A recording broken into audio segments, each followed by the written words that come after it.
विदुर जी जिज्ञासा कर रहे हैं कि हे प्रभु, जिनकी कुछ कामना होती है, स्पृहा होती है, वो तो कार्यरत रहता है, काम करता है, लेकिन जो निष्प्रिय है, निर्विकार है, निर्गुण है, उसको क्रिया से कैसे संबंध हो गया। भगवान के विषय में तो कहा जाता है कि वो निष्क्रिय निर्विकार व्यक्ति हैं, उनको तो कोई स्पृहा है नहीं। एक उदाहरण देते हैं कि जैसे बच्चों में बहुत योजना नहीं है भोगने का, लेकिन खेलने की इच्छा होती है, इसलिए वो खेलते रहते हैं। लेकिन भगवान तो नित्य तृप्त पूर्ण काम आत्माराम, उनको खेलने की क्या जरूरत है। वो इससे मेरा मन बड़ा क्षीण हो रहा है, तो आप कृपा करके मेरे इस महान मोह को दूर कीजिए। तब मैत्रेय मुनि कहते हैं कि जो सबके आत्मा है, स्वामी है, सर्वथा मुक्त है, वही दीनता और बंधन को प्राप्त हो, यह युक्ति युक्त नहीं है, किंतु यही तो भगवान की माया है। वास्तव में भगवान के साथ ये सब नहीं होता है। तो उदाहरण देते हैं कि जिस प्रकार स्वप्न देखने वाला व्यक्ति कभी कभी ऐसा देखता है कि हमारा सिर कट गया, और ऐसे अज्ञान के कारण वो सत्यवत अनुभूत होता है। अगर किसी का सिर कट जाए तो उसे देख थोड़े सकता है, उसकी तो मृत्यु हो जाएगी। स्वप्न के अंदर जो कुछ भी दृश्य है वो कुछ नहीं है, वो उसका मन है और अज्ञान जनित मन की वृत्ति है।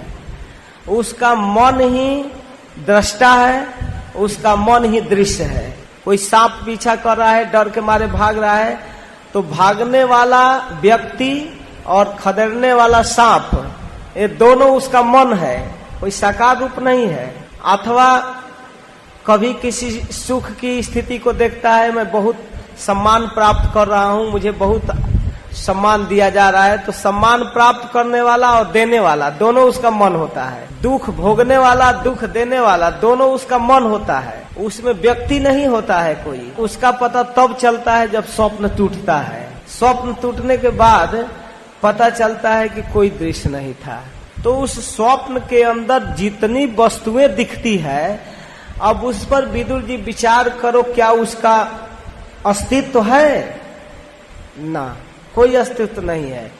उसी प्रकार जीव के साथ बंधन नहीं है और न भगवान के साथ बंधन है, लेकिन बंधन की अनुभूति करता है। तो इसका एक दूसरा उदाहरण देते हैं। जल के अंदर, एक कुएं के या सरोवर के अंदर हम चंद्रमा को देखते हैं। अगर किसी कारणवश वो जल हिल जाए, छड़ी से या किसी लाठी से जल हिला दे, या किसी वस्तु के गिरने से जल हिल गया, तो उसके अंदर जो चंद्रमा की प्रतिबिंब है वो भी हिलता है, लंबा हो जाता है, पतला हो जाता है। तो कोई व्यक्ति, अरे चंद्रमा तो ऐसा हो गया, विकृत हो गया, ये कट गया, ये लंबा हो गया, लेकिन ये चंद्रमा की प्रतिबिंब के साथ ऐसा हो रहा है, मूल चंद्रमा में कुछ नहीं हुआ है। तो उसी प्रकार ये दिखने वाले चंद्रमा के प्रतिबिंब न होने पर भासती है, आकाश स्थित चंद्रमा में नहीं। उसी प्रकार देहाभिमानी जीव में देह के मिथ्या अहंकार के कारण ऐसी प्रतीति होती है कि हम दुख सह रहे हैं।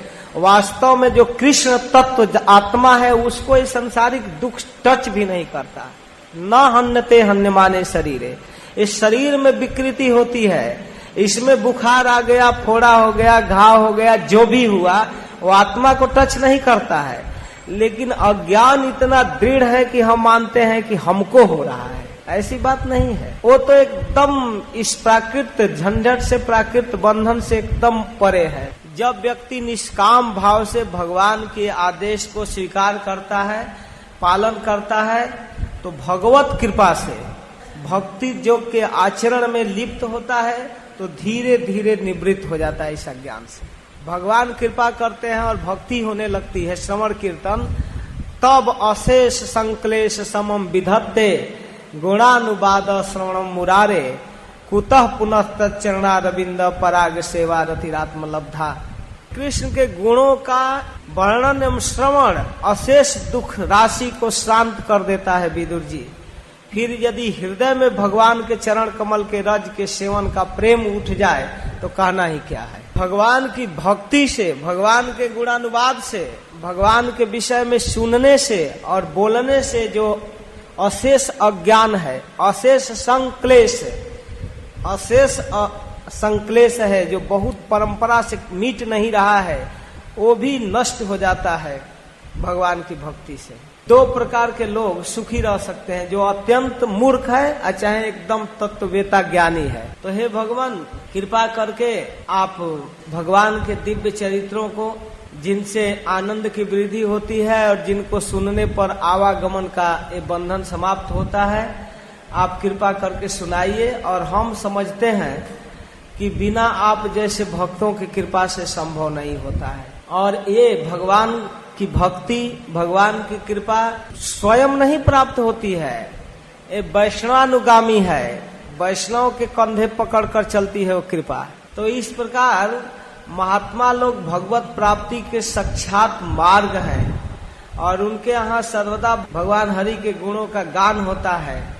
एक और विशेष बात कहते हैं कि हे मैत्रेय मुनि, कम पुण्य वाले लोग ऐसा सौभाग्य नहीं प्राप्त कर पाते। दुरापा यल्प तपस सेवा वैकुंठ वर्तमसु तत्रोपगीयते नित्यम देव देवो जनार्दन। यत्रोपगीयते नित्यम, जहाँ भगवान का चरित्र नित्य गाया जाता है, देव देव जनार्दन की चरित्र गाया जाता है, ऐसे वैकुंठ वर्तमसु, वैकुंठ के रास्ते में चलने वाले राहगीर वैष्णव लोग कम सेवा से प्राप्त नहीं होते हैं, अल्प तपस्या से प्राप्त नहीं होते हैं। हे प्रभु, हम भगवान के उन पवित्र जस को सुनना चाहते हैं, हम थोड़ा विस्तार से सुनना चाहते हैं। कृपा करके विस्तार से वर्णन कीजिए। और वही प्रभु किस प्रकार से ब्रह्मा का रूप धारण करके सृष्टि करते हैं, विष्णु रूप में पालन करते हैं और शिव रूप में संहार करते हैं, और फिर विविध स्वभाव वाले लोगों के लिए किस प्रकार के कर्मों का वर्णन है, और उन धर्मों का वर्णन, वर्णाश्रम धर्म, ऋषियों के धर्म, वेदों का विभाग, यज्ञ का विस्तार, ज्ञान मार्ग, सांख्य मार्ग, इन सब का वर्णन मैं सुनना चाहता हूँ। और विविध कर्मों के कारण लोगों की विविध गतियों का वर्णन सुनना चाहते हैं। हमारे मन में जिज्ञासा हो रही है कि महद आदि तत्वों का प्रलय कैसे होता है। आप कृपा करके जीव तत्व की व्याख्या, परमेश्वर का स्वरूप की व्याख्या, उपनिषद में प्रतिपादित जो भगवान के विषय में ज्ञान है उसका वर्णन, और ज्ञान को देने वाले गुरु का वर्णन, गुरु और शिष्य के संबंध का वर्णन, और गुरु शिष्य के पारस्परिक प्रयोजन का वर्णन कीजिए। और हे ब्रह्मन, माया मोह के कारण मेरी विचार दृष्टि नष्ट हो गई है, मैं अज्ञ हूँ, आप मेरे सुहृद हैं, आप हरि कथा कहने में दक्ष हैं। मैंने जो प्रश्न किया है उसका विस्तृत उत्तर चाहिए, आप कृपा करके मुझे बताइए। तो इस प्रकार विदुर जी जब प्रश्न किए तो उन प्रश्नों का उत्तर देते हुए मैत्रेय मुनि कहते हैं, सनकादिक के जिज्ञासा करने पर, ब्रह्मा जी के पुत्रों के जिज्ञासा करने पर भगवान संकर्षण भागवत का उपदेश किए। सनकादिक उसको धारण किए। सनकादिक ने अपने शिष्य संख्यायन मुनि को उपदेश किया। संख्यायन मुनि ने अपने प्रसिद्ध दो शिष्य पराशर और बृहस्पति जी को ज्ञान दिया, और पराशर जी पुलस्त मुनि के आग्रह करने से यह ज्ञान मुझको दिया, मैत्रेय मुनि को। तो मैत्रेय मुनि कहते हैं कि इस प्रकार से ज्ञान प्रारंभ हुआ। इस ज्ञान के अनुसार सृष्टि के पूर्व में सारा जगत जलमय था, संपूर्ण ब्रह्मांड, और भगवान उस जल में पौड़े हुए थे, लेटे हुए थे। भगवान सच्चिदानंद स्वरूप है, सदैव ज्ञानमय है, सदैव चिन्मय है, आनंदमय है।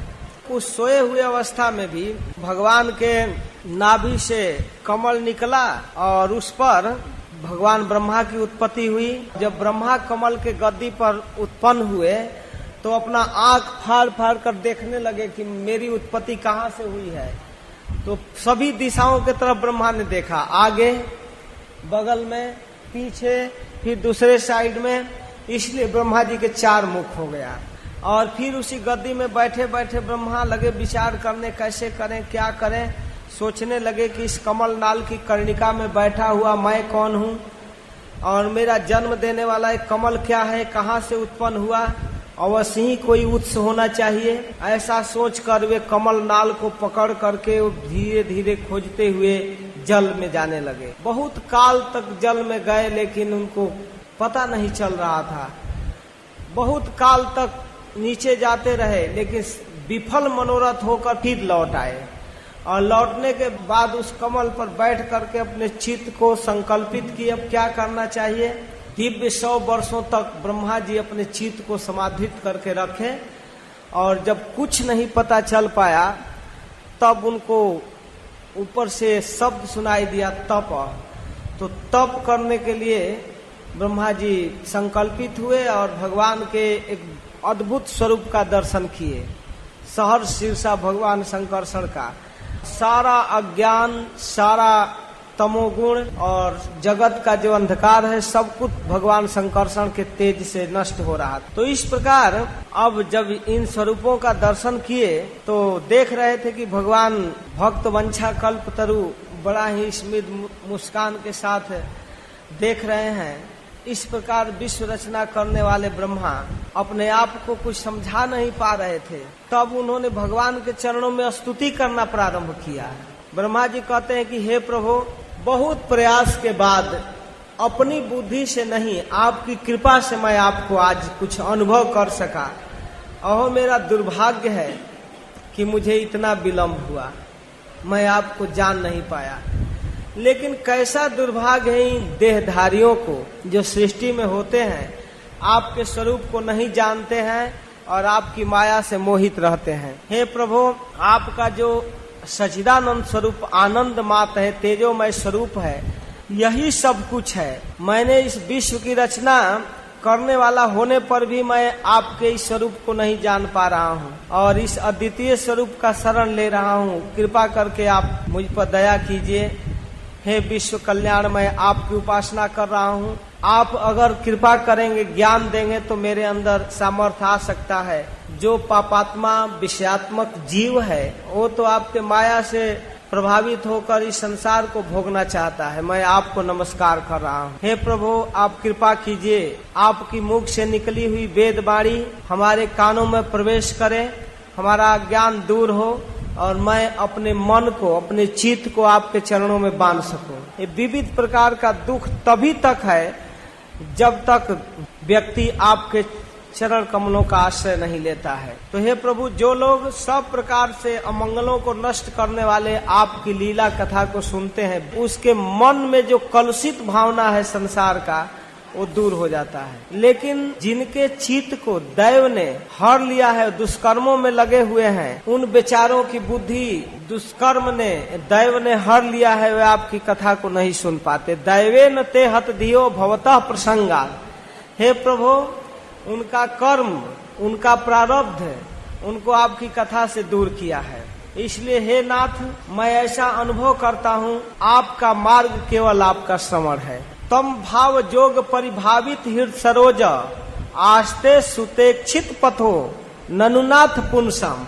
हे नाथ, आपको प्राप्त करने का सबसे प्रबल उपाय है आपकी कथा श्रवण। और इस प्रकार निश्चय रूप से भक्ति योग का आचरण करके व्यक्ति आपको प्राप्त कर सकता है। जो कर्म आपको अर्पण कर दिया जाता है उसका नाश नहीं होता है। कर्मों को जब भगवान के लिए अर्पण कर दिया जाता है तो ये अक्षय बैंक बैलेंस हो जाता है, इसका नाश नहीं होता है। जब हम अपने आँख को राधा माधव के दर्शन करने में लगाते हैं, जब हम अपने कान को इनकी लीला कथा सुनने में लगाते हैं, जब हम अपने वाणी को इनके गुणों के वर्णन करने में लगाते हैं, तो ये अक्षय कोष होता है और इस कोष से भगवान प्राप्त हो जाते हैं। और इसके अतिरिक्त विविध प्रकार का यज्ञ, दान, कठिन तपस्या, व्रत आदि का पालन भी समर्थ नहीं है जितना भगवान के चरणों में कर्मों का अर्पण है। इंद्रियों का जो अर्पण है उससे जितना आसानी से भगवान प्राप्त होते हैं वैसा अन्य कर्मों से नहीं। ब्रह्मा जी प्रार्थना करते हैं कि हे प्रभु, आप विविध रूप में अवतार लेते हैं और आपके गुणों को, आपके कर्मों को सूचित करने वाला आपका विविध नाम देवकी नंदन, कंस निषूदन, जनार्दन, यह जो आपका नाम है, इस नाम को कोई व्यक्ति विवश अवस्था में उच्चारण करता है अजामिल की तरह, तो वह भी जन्म जन्मांतर के पापों को समाप्त करके आपकी वैकुंठ धाम प्राप्त करता है। अवस अवस्था में उच्चारण करने वाला, जस्यावतार गुण कर्म विडम्बनानि नामानि येषु विगमे विवसा गृणन्ति, मजबूरी में लाचारी में उच्चारण करता है। ते नैक जन्म समलम सहसैव हित्वा संजात्य अपावृत मृतम तमजम प्रपद्ये। आपका मैं शरण ले रहा हूँ प्रभु, आपके नाम में इतनी महान शक्ति है। हे प्रभु, आप भक्त वंशा कल्पतरु हैं। आप इस जगत में समय समय पर अवतार लेते हैं, लोगों को अपनी लीला कथा की वस्तु प्रदान करते हैं। आप अपनी प्रेममयी मुस्कान सहित अपने नेत्र कमल खोलिए, शेष शैया से उठिए, विश्व के उद्भव के लिए आप अपने मधुर वाणी से मुझे ज्ञान दीजिए, मुझे प्रबोध कीजिए कैसे सृष्टि किया जाए। तो इसके बाद भगवान मधुसूदन उठे और कहे कि ब्रह्मा एक बार और तप करो, अपने चित्त को और शुद्ध करो, तब मेरा ज्ञान टिक पाएगा। इसके बाद ब्रह्मा जी भगवान की आज्ञा से तपस्या किए, फिर भगवान उनको ज्ञान दिए और कहे कि तुमने जो मेरी कथाओं के वैभव से मेरी जो स्तुति की है और तपस्या में जो तुम्हारी निष्ठा है वो मेरी कृपा है। यच्च कथांगम मत स्तोत्रम मत कथा भी दयांकितम यदवा तपसी ते निष्ठा स एष मदनुग्रह।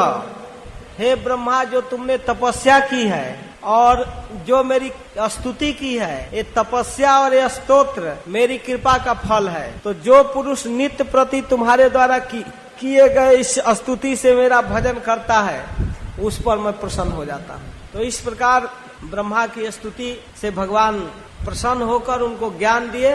इसके बाद आगे के अध्याय में 10वां अध्याय में 10 प्रकार के सृष्टि का वर्णन है। आगे विदुर जी प्रश्न करते हैं कि आप कृपा करके पितामह भगवान से ज्ञान प्राप्त करके जैसे सृष्टि किए उसको बताइए। मैत्रेय मुनि कहते हैं, देखिए जो कमल नाल था उसी कमल नाल को 3 भागों में बांटते हैं। उसी को भू, भुवः और स्वः कहा जाता है। भू नीचे के, भुवः पृथ्वी और स्वः ऊपर के, 3 भाग में। और फिर इसको अलग अलग लोकों में बांटकर 14 लोकों में ब्रह्मा जी ने विभाजित किया।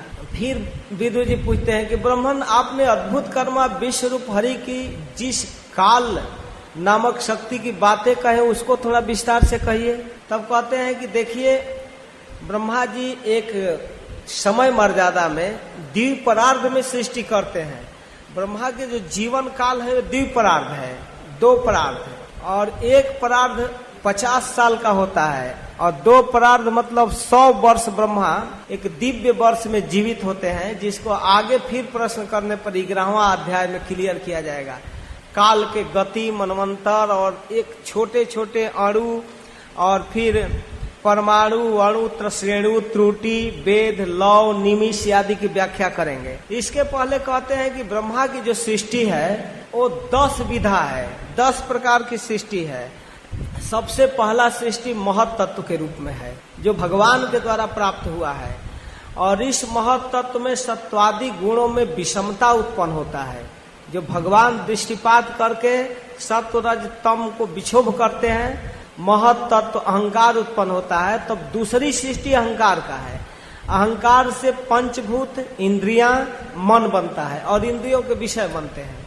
तीसरे प्रकार की सृष्टि है भूत सर्ग, जिसमें इन 5 तत्वों को मिलाकर विविध प्रकार का शरीर बनता है और उन शरीर में क्रिया करने की क्षमता दी जाती है। उन क्रियाओं के संपादन के लिए चौथी सृष्टि है इंद्रियां, जो हाथ, पैर, आंख, कान ये सब बनता है और इन इंद्रियों का ज्ञान दिया जाता है, इससे ज्ञान संपन्न होता है।